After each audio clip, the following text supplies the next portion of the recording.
Hello मेरे प्यारे विद्यार्थियों, आपका अपने YouTube channel guidance academy silencer में स्वागत है। बच्चों, जो भी बच्चे अध्यापक भर्ती की तैयारी कर रहे हैं, आपको पता होगा एक आज बहुत ही अहम निर्णय आपके पक्ष में आया है, जो कि जो है इलाहाबाद हाईकोर्ट ने एक निर्णय दिया है। इलाहाबाद हाईकोर्ट ने ये निर्णय दिया हुआ है कि जो निर्णय आया उसमें आपका जो है 90 और 97 अंकों पर जो है चयन होगा। 90 अंक आप कैटेगरी के लिए रखे गए और 97 अंक आपके जो है वो जनरल के लिए रखे गए।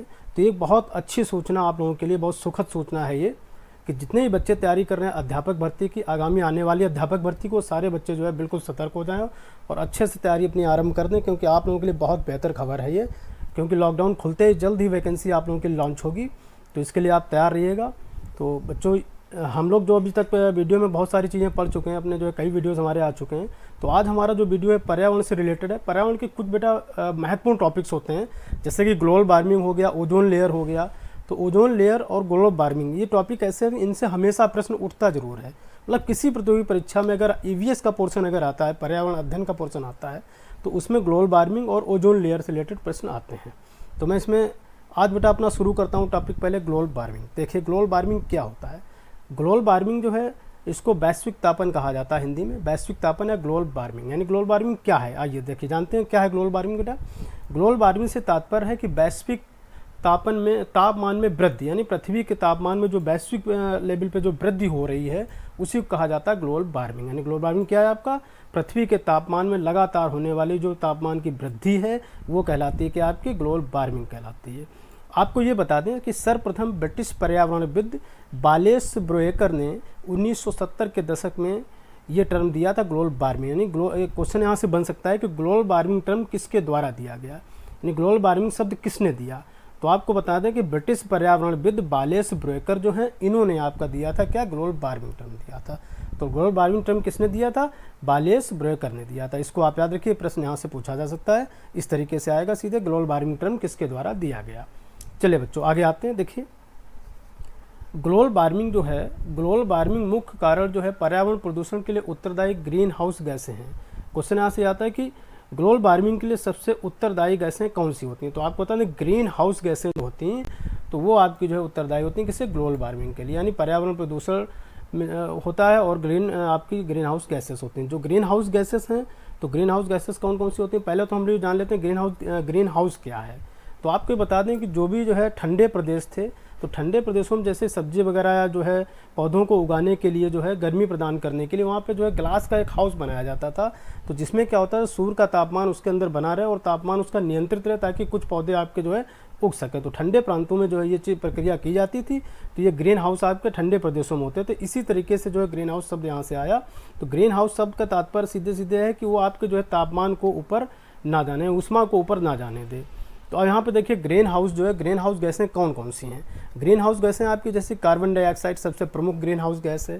क्लोरोफ्लोरोकार्बन यानी CFC जो है ये एक प्रमुख गैस है आपकी। मीथेन, नाइट्रस ऑक्साइड तथा ओजोन, तो ये आपके प्रमुख गैसें हैं जो कि ग्रीन हाउस गैसें हैं। तो ध्यान रखिए ग्रीन हाउस गैसें जिम्मेदार होती हैं ग्लोबल वार्मिंग के लिए। तो इसमें सबसे प्रमुख गैस जो है आपकी वो कार्बन डाइऑक्साइड है, क्लोरोफ्लोरोकार्बन है, CFC। यानी ये पूछा जाता है कि ग्रीन हाउस, ये क्वेश्चन इस तरह से पूछा जा सकता है कि निम्न में से कौन सी एक ग्रीन हाउस गैस नहीं है। तो ऑप्शन में इनमें से जितने मैंने गैसें आपको बताई, carbon dioxide, chlorofluorocarbon, methane, nitrous oxide तथा ओजोन, 3 इनमें से दे देगा और एक इनसे अलग देगा, और क्वेश्चन पूछेगा निम्न में से कौन सी एक गैस ग्रीन हाउस गैस नहीं है। या फिर क्वेश्चन आ सकता है ग्लोबल वार्मिंग के लिए सबसे ज़्यादा जिम्मेदार कौन ग्रीन हाउस गैस है। तो आप ध्यान रखिए कार्बन डाइऑक्साइड जो है सबसे ज़्यादा जिम्मेदार है किसके लिए, ग्लोबल वार्मिंग के लिए। तो ये ध्यान रखिए आप लोग, ये प्रश्न यहाँ से ऐसे बन सकता है। फिर देखिए बच्चों आगे, पृथ्वी से पार्थिव विकिरण के रूप में उत्सर्जित ऊष्मा को अनंत वायुमंडल में जाने से रोकता है कौन, ग्रीन हाउस गैसें। तो ग्रीन हाउस गैसें क्या करती हैं, एक तरीके से ब्लैंकेट या कंबल का कार्य करती हैं। क्या कार्य करती हैं, ब्लैंकेट या कंबल का कार्य करती हैं। दिन में जो है सूर्य विकिरण जो रहता है वो पृथ्वी जिसको ग्रहण करती है, तो पृथ्वी सूर्य से ऊष्मा जो ग्रहण करती है दिन में, रात में ऊष्मा जो है ऊष्मा विकिरण आपका बाहर निकलता है। लेकिन अगर ये गैसों की मात्रा ज़्यादा है तो ये विकिरण आपका जो है वायुमंडल में ज़्यादा ऊंचाई तक नहीं जा पाएगा और ये कम ऊंचाई में ही रहेगा। इससे क्या, पृथ्वी का तापमान बढ़ेगा। तो ये ध्यान रखिए ग्रीन हाउस गैसों में क्या होता है, एक तरीके से कंबल का कार्य करती हैं। कैसा कार्य करती हैं, कंबल का। जैसे हम लोग कंबल ओढ़ते हैं तो कंबल क्या हमें गर्मी देता है, कंबल हमें गर्मी नहीं देता है। हमारे शरीर की जो ऊष्मा होती है वो आपके जो है कंबल और हमारे बीच की जो वायु रहती है उसके बीच रहती है और वो उससे बाहर नहीं जा पाती, इसी वजह से कंबल आपको गर्म प्रतीत होता है। तो आप यहाँ पे यही समझिए, कंबल समझिएगा इसको। ग्रीन हाउस का मतलब क्या है? ग्रीन हाउस गैसेस को कंबल का एक लेयर होती है, उसी तरीके ग्रीन हाउस गैसों की एक लेयर होती है। और ग्रीन हाउस गैसें थोड़ी भारी होती हैं, तो भारी होने की वजह से वायुमंडल में नीचे रह जाती हैं। तो इसलिए आपने देखा होगा अक्सर बच्चों की, जैसे कि जो बादल भरी रात होती है वो ज़्यादा गर्म होती है। तो बादल भी आप क्या होते हैं? ऊष्मारोधी होते हैं, यानी ये भी विकिरण को ऊपर नहीं जाने देते, इसलिए वो विकिरण कहाँ? पृथ्वी में ही रहता है, इसलिए बादल भरी रातें जो होती हैं वो गर्म होती हैं। तो बिल्कुल उसी तरीके से आप इसको याद रखिएगा। आगे देखिए, ग्लोबल वार्मिंग के लिए जिम्मेदार सर्वप्रथम कार्बन डाइऑक्साइड, यानी मैंने अभी आपको बताया था कार्बन डाइऑक्साइड यहाँ पे सबसे ज़्यादा जिम्मेदार है ग्लोबल वार्मिंग के लिए। क्वेश्चन बन सकता है ये कि सबसे अधिक जिम्मेदार कौन है? कार्बन डाइऑक्साइड है। 1900 के प्रारंभ में वायुमंडल में कार्बन डाइऑक्साइड की मात्रा 280 ppm थी। कितनी थी बेटा? 280 ppm 1900 के आसपास थी। और वर्तमान में कितनी है? 400 ppm है। यानी कितनी मात्रा बढ़ गई, यानी कितना प्रदूषण बढ़ गया, कितनी आपकी ग्रीन हाउस गैसेस बढ़ गई। ये देखिए 400 ppm, यहाँ ppm का तात्पर्य है पार्ट्स पर मिलियन। ppm का तात्पर्य क्या है? पार्ट्स पर मिलियन, यानी आपका इसमें मापा जाता है ppm में। तो ध्यान रखिए, पहले 280 ppm थी आपकी कार्बन डाइऑक्साइड की मात्रा और वर्तमान में कितनी है? 400 ppm, यानी 1900 से लेकर अब तक की मात्रा इतनी बढ़ गई है। आगे देखिए बेटा, आगे चलते हैं हम लोग। आगे हमारा टॉपिक है जेट्रोपा। देखिए जेट्रोपा पौधे के बारे में हम लोग जानते ही हैं कि एक औषधि पौधा है। ये जेट्रोपा पौधा जो है एक औषधि पौधा है और इसकी पत्तियां घाव पे लपेटने के काम आती हैं। किस काम आती हैं? घाव में लपेटने के काम आती हैं। इसके अलावा इससे चर्म रोग हैं, कैंसर है, बवासीर है, ड्रॉप्सी है, पक्षाघात है, सर्पदंश है तथा मच्छर भगाने आदि की दवाएँ भी बनती हैं जेट्रोपा से। तो ध्यान रखिए, जेट्रोपा से कौन कौन सी दवाएं बनती हैं आपकी? ये तो चर्म रोग में काम आता है, कैंसर है, बवासीर है, ड्रॉप्सी है, पक्षाघात है, सर्पदंश है तथा मच्छर भगाने की दवाएं भी इससे बनती हैं। आपको एक चीज़ बता दें, जेट्रोपा के बीजों से एक तेल प्राप्त होता है जिससे सीधे लालटेन वगैरह में डाल के जलाया जाता है, या कह सकते हैं बायोडीजल बनता है इससे। तो बायोडीजल आपका क्वेश्चन आता है कि बायोडीजल किस पौधे से बीजों से प्राप्त होता है?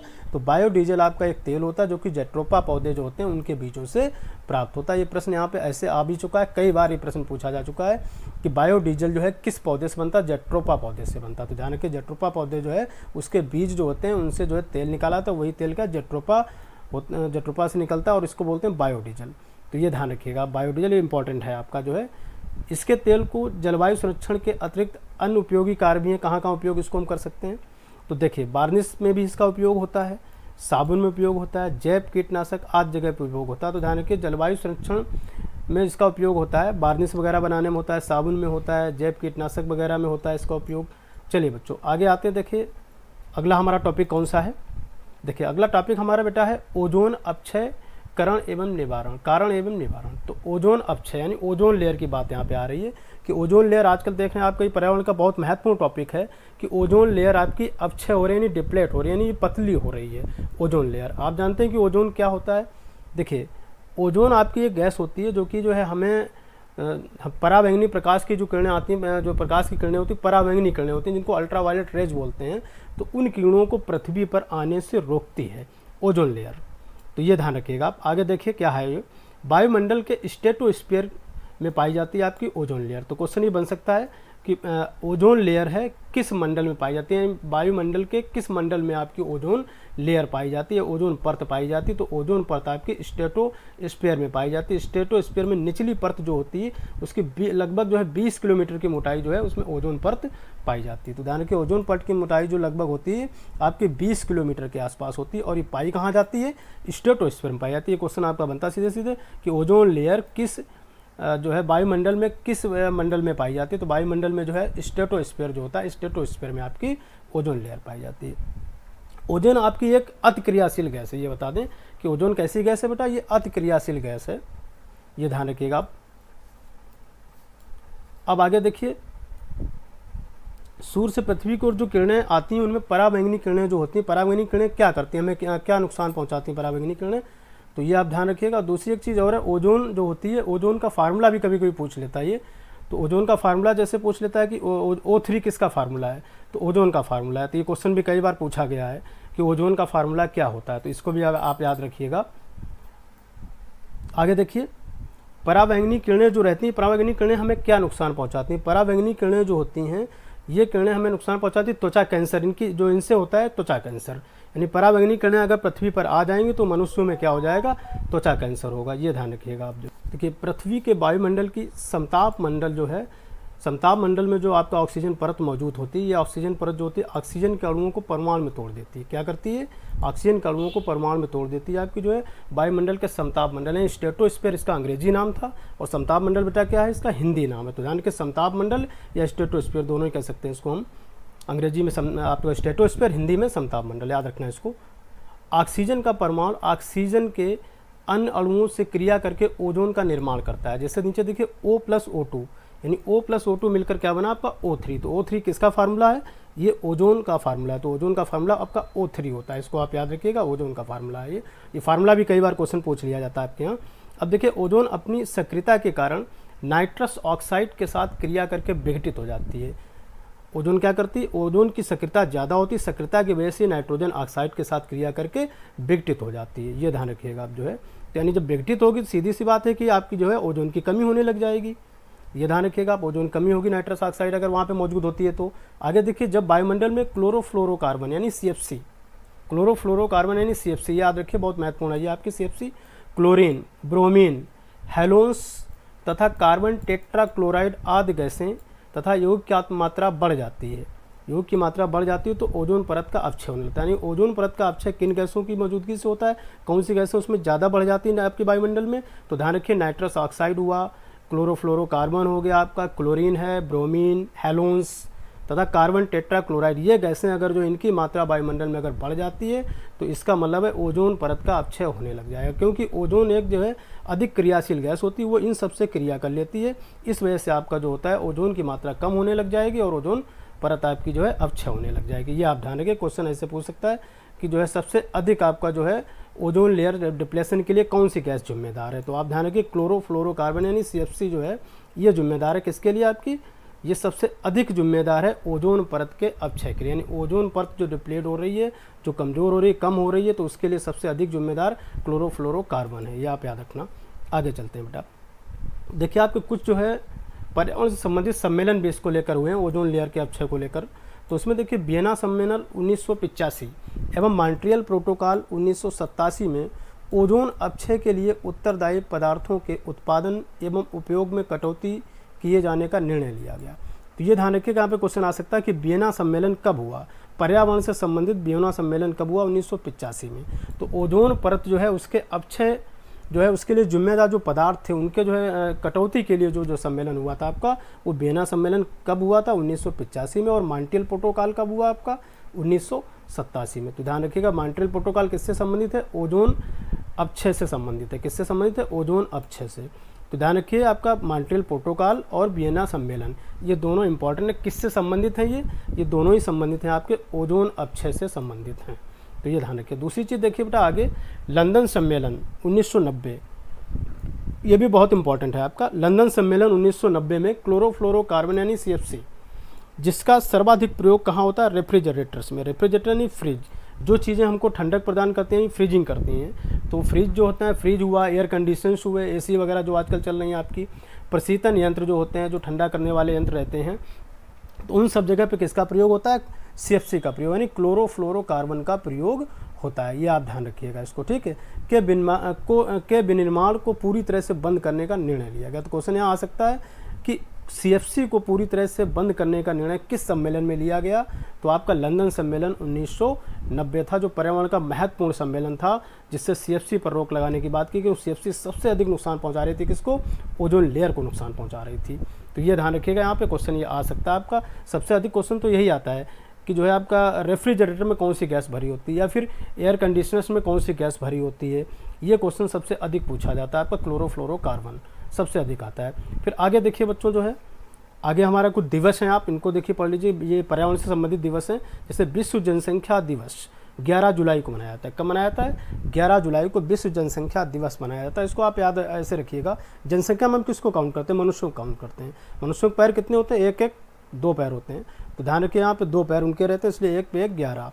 तो ध्यान रखिए आप 11 जुलाई को क्या होता है, विश्व जनसंख्या दिवस होता है। फिर आगे देखिए आपका ओजोन दिवस 16 सितंबर को मनाया जाता है। यानी ये बहुत महत्वपूर्ण इंपॉर्टेंट है, कई बार पूछा गया है कि ओजोन दिवस किस तिथि को मनाया जाता है, बहुत इंपॉर्टेंट है आपका। 16 सितंबर को ओजोन दिवस के रूप में मनाया जाता है। ये पर्यावरण का महत्वपूर्ण दिवस है आपका। विश्व जनसंख्या दिवस, ओजोन दिवस, ये दोनों यहाँ पे देखिए। आगे देखिए, आगे देखते हैं बेटा क्या है। आगे विश्व खाद्य दिवस। विश्व खाद्य दिवस 16 अक्टूबर को मनाया जाता है। कब मनाया जाता है? 16 अक्टूबर को। 16 अक्टूबर को आपका विश्व खाद्य दिवस के रूप में मनाया जाता है, ये आप ध्यान रखिए। आगे देखिए विश्व पृथ्वी दिवस, सबसे महत्वपूर्ण आपका विश्व पृथ्वी दिवस 22 अप्रैल को मनाया जाता है, जो अभी मनाया गया आपका 22 अप्रैल। तो 22 अप्रैल विश्व पृथ्वी दिवस, आप याद रखिएगा यहाँ पे कि 22 अप्रैल विश्व पृथ्वी दिवस है, 22 मार्च आप विश्व जल दिवस है।